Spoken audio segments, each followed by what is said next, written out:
Hello दोस्तों, smart coaching के online class में आप लोग का एक बार फिर स्वागत है।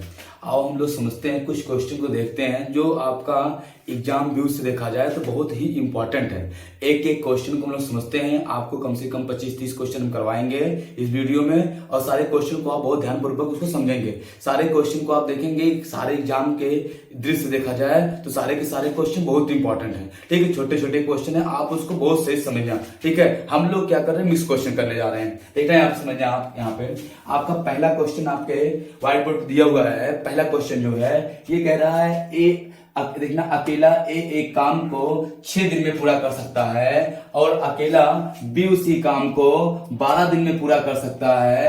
ए बी साथ मिलकर इस काम को कितने दिन में कर सकते हैं। आपको क्वेश्चन तो समझ में आ गया होगा, और हम इसको सही से समझाते हैं। समझना मेरी बात को, क्वेश्चन को देखना। हम लोग इसको कुछ करेंगे नहीं, कोई एक्स वाई नहीं मानेंगे, हम लोग सिंपल डिस्कस को करेंगे। देखना, कह रहा है ए किसी काम को कितने दिन में, 6 दिन में। बी उसी काम को कितने दिन में, आपका 12 दिन में। ठीक है, ए बी मिलके कितने दिन में। हम टोटल काम देखते हैं कितना। देखना, यहाँ पे आपका इनका हम लेंगे लासा। यहाँ लासा जो आएगा, एलसीएम जो आएगा, ये यहाँ पे आता है कुल काम। ये क्या आता है, कुल काम। और जो इस लाइन में बीच में आता है, यहाँ पे बीच में जो आता है आपका, वो क्षमता होता है। क्या होता है, आपका क्षमता। जब हम 6 और 12 का लासा लेंगे, एलसीएम लेंगे, तो 6-12 का एलसीएम जो आएगा आपका कितना आएगा, 12 आएगा। 6 और 12 का एलसीएम कितना आएगा, 12 आएगा। तो लासा कितना आया इसका, 12 आया। अब हम इसको 6 दूनी 12 और आपका कितना 12 का नम 12, ये इनकी क्षमता आ गई। देखना, ये क्या आ गई, इनकी क्षमता आ गई। यहाँ पे ए की क्षमता हो गई और बी की क्षमता हो गई। ए की क्षमता एक दिन में, देखना, कोई कार्य 12 कार्य 6 दिन में करेगा तो रोज कितना कार्य करेगा, 2 कार्य। 12 दिन में आपका 12 कार्य करेगा, रोज कितना करेगा, 1 कार्य। मतलब बी एक दिन में 2 कार्य करता है और बी एक दिन में 1 कार्य करता है। तो आपका अगर दोनों मिलकर कितना, तो अगर ए प्लस बी मिल जाते हैं, ए प्लस बी द्वारा एक दिन में किया गया कार्य, एक दिन में किया गया कार्य, तो ए बी द्वारा एक दिन में किया गया कार्य कितना होगा। ए कितना कार्य करता है आपका, देखना, ए 2 कार्य करता है और ए कितना करता, बी कितना करता है, 1 कार्य। कुल कार्य कितना हो जाएगा, 3। एक दिन में ए बी कितना कार्य करेंगे, 3 कार्य करेंगे। ये देखना, ए बी कितना एक दिन में 3 कार्य, कुल कार्य कितना है, 12 कार्य। तो हम क्या करेंगे, यहाँ पे भाग दे देंगे। देखना, आपका ए बी मिलकर कितने दिन में करेंगे उस कार्य को, तो कुल कार्य कितना है, कुल कार्य 12 है। एक दिन में कितना कार्य करते हैं, 3 कार्य। तो आप 30 से भाग देंगे, 3 कदम 3, 3 चौक 12, कितना दिन में कर देंगे, 3 दिन में कर देंगे। मेरी बात को समझना, ए बी दोनों मिलकर कितने दिन में कर देंगे, आपका 3 चौक 12, 4 दिन में कर देंगे। ऑप्शन नंबर क्या हो जाएगा, बी सही हो जाएगा। देखना, ए आपका 6 दिन में, बी 12 दिन में, दोनों का मैंने लासा लिया, 12 आया। एक कुल कार्य आता है, क्षमता। ए की क्षमता कितना, एक दिन में 2 कार्य करने की, बी की क्षमता एक दिन में 1 कार्य करने की। ए बी मिलकर दोनों एक दिन में कितना कार्य करेंगे, 3 कार्य करेंगे। एक दिन में 3 कार्य तो 2 दिन में 6 कार्य, 3 दिन में 9 कार्य, तो 12 दिन में आपका 4 दिन में 12 कार्य समाप्त कर देंगे जब दोनों मिलकर करेंगे। आपको क्वेश्चन समझ में आ गया होगा। हम लोग आते हैं नेक्स्ट क्वेश्चन को देखते हैं, फिर एक बार समझना मेरी बात को। और देखो, अगला क्वेश्चन को देखते हैं, समझना मेरी बात क्वेश्चन को बहुत अच्छे से। यहाँ पे देखो क्या है, क्वेश्चन में आपको दिया है एक कार 136 किलोमीटर की दूरी 4 घंटे में तय करती है, तो कार की गति बताइए। तो कार की गति क्या होगी। अब मेरी बात को समझना, यहाँ पे आपका होता क्या है, चाल बराबर होता है दूरी बटे समय। आपको क्या पता है, कार का आपका दूरी पता है कितना किलोमीटर, 4 घंटे में। तो हमको चाल पूछा है, क्या पूछा है, चाल पूछा है। तो देखना, चाल बराबर आपका हो जाएगा दूरी कितना दिया है, 136 किलोमीटर, 136 किलोमीटर। और आपका समय कितना है, 4 घंटे। 4 एक नम 4, 4 तिहाई 12, और आपका बचा कितना, 1, 4 चौक 16, 34 किलोमीटर प्रति हावर्स, 34 किलोमीटर प्रति घंटा। ऑप्शन नंबर क्या, ए वाला। समझा, आपको दूरी पता है, समय पता है, तो चाल बराबर होता है क्या, दूरी बटे समय। दूरी कितना, 136, समय कितना आपका 4 घंटे। हमने काट दिया, कितना आ गया, 34 किलोमीटर प्रति घंटे की स्पीड से ट्रेन क्या है, रेलगाड़ी है ना आपका, सॉरी कार है, तो कार चलता है। समझ पाए बात ना। हम लोग अगला क्वेश्चन देखते हैं इसी प्रकार, समझ जाए मेरी बात को एक बार। समझना क्वेश्चन, एक क्वेश्चन आपका चक्रवृद्धि ब्याज का है। हम और बताते हैं क्वेश्चन में क्या कहा है। फरीदा 3600 रुपए की राशि, 3600 रुपए की राशि का 6% कितना, 6% प्रतिवर्ष की दर से 3 वर्ष के लिए निवेश करती है। 3 वर्ष के अंत में उसे लगभग कितना और चक्रवृद्धि ब्याज मिलेगा। भाई बात उसमें लगभग कितना।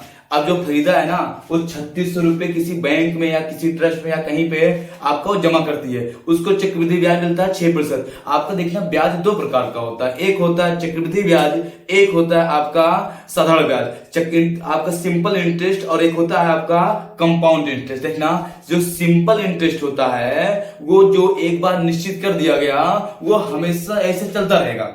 जो आपका साधारण ब्याज होता है, एक बार जो ब्याज को आपको बता दिया 10% लगेगा। अगर 1 लाख आप जमा किए हैं, 1 लाख का 10%, 10,000 रुपए आप 50 साल तक भी जमा कर रहेंगे तो 1 लाख पे वो 10,000 हमेशा देता रहेगा आपको। आपका पैसा जो 1 लाख दिए हैं आपके बैंक में 3 लाख रुपया हो गया ब्याज जुड़ के, फिर भी वो 1 लाख पे ही ब्याज देगा। वो ये मानता है कि मेरे यहाँ 1 लाख आप जमा किए थे, 10% ब्याज की बात हुई थी तो मैं आपको 10% ब्याज देता रहूंगा, आपका उसमें ब्याज जुड़ता रहेगा। तो ब्याज जुड़ता रहेगा तो आपका 10 साल में 1 लाख हो जाएगा, 20 साल में आपका 2 लाख हो जाएगा, पर वो 20 साल बाद भी जाएंगे तो 1 लाख पे ब्याज देगा। आपको पता है कि मैंने 1 लाख जमा किया था, 20 साल हो गया, 10,000 के हिसाब से 2 लाख रुपया ब्याज हो गया, तो 3 लाख रुपया मेरा अमाउंट है। लेकिन वो 2 लाख ब्याज मांगता है वो, और 1 लाख मूलधन मांगता है। 21वें साल अगर आपको पता है 3 लाख है, लेकिन वो 1 लाख पे 10,000 देगा। ठीक है, चक्रवृद्धि ब्याज ऐसा नहीं है। चक्रवृद्धि ब्याज में क्या होता है, ब्याज पे ब्याज जुड़ता है। चक्रवृद्धि ब्याज में क्या होता है, आपका ब्याज पे ब्याज जुड़ता है। मतलब आप जैसे पहले साल आप 100 रुपया जमा किए, 10% मिला तो आपको 110 रुपया हो गया, अगले साल वो 110 पे ब्याज देगा। अगर साधारण ब्याज होता तो वो 100 पे ही देता। और पहले साल का साधारण ब्याज और चक्रवृद्धि ब्याज दोनों क्या होता है, समान होता है। पहले साल का साधारण ब्याज और चक्रवृद्धि ब्याज क्या होता है, दोनों समान होता है। मेरी बात को समझने आओ, समझाते हैं। देखना यहाँ पे फरीदा 3600 रुपए की राशि का 6% प्रतिवर्ष की दर से 3 वर्ष के लिए निवेश करती है, 3 वर्ष के अंत में। मेरी बात को समझना, जितनी बातें मैंने समझाया आपको समझ में आ गई होगी। साधारण ब्याज जो होता है, जो एक बार ब्याज निश्चित कर दिया गया वो हमेशा लगता है। चक्रवृद्धि ब्याज क्या होता है, ब्याज पे ब्याज बढ़ता रहता है। ठीक है, अब यहाँ पे समझना, ये चक्रवृद्धि ब्याज की बात किया, किसके, चक्रवृद्धि ब्याज की बात किया। इसका एक सूत्र होता है, देखना सूत्र क्या होता है, कंपाउंड इंटरेस्ट का सूत्र क्या होता है, मतलब चक्रवृद्धि मतलब सीआई क्या होता है, सीआई। इसका सूत्र होता है पी, आपका देखना होता क्या है, आपका पी मझला ब्रैकेट आपका यहाँ पे 1+ देखना 1+ R बटे 100 की पावर T -1, ये आपका चक्रवृद्धि ब्याज का सूत्र होता है। ठीक, अब इसमें चाहे रख दो, चाहे आपका एक सूत्र और होता है A बराबर P 1+ R बटे 100 की पावर T, जहां आपका A जो है चक्रवृद्धि ब्याज है, एक सीआई चक्रवृद्धि ब्याज है, P मूलधन है, R दर है, रेट है, और T समय है। यहां A जो है ये मिश्र धन है, और P आपका मूलधन है, R क्या है, दर है, और T क्या आपका समय है। आप इसमें भी लगा के आप निकाल सकते हैं, तो आपका जो आपका CI आएगा फिर तो हम A - P के इस सूत्र से निकालेंगे। देखो कितना लेंदी हो जाएगा, अगर आप इस पे करेंगे तो बहुत लंबा हो जाएगा। हम आपको एक बहुत छोटी सी ट्रिक बता देते हैं, कुछ है नहीं, सही समझना। इन सब सूत्रों से आपको एकदम कोई मतलब नहीं रह जाएगा, सूत्र याद हो चाहे ना याद हो। अब हम समझाते हैं, यहाँ पे समझना, आप लोग मेरी बात को समझना। आप देखना, आपका दिया है कितना, यहाँ पे मूलधन दिया है कितना, आपका दिया है 3600 रुपए। देखना कितने साल की बात किया है, 3 साल की, 1 साल 2 साल और 3 साल।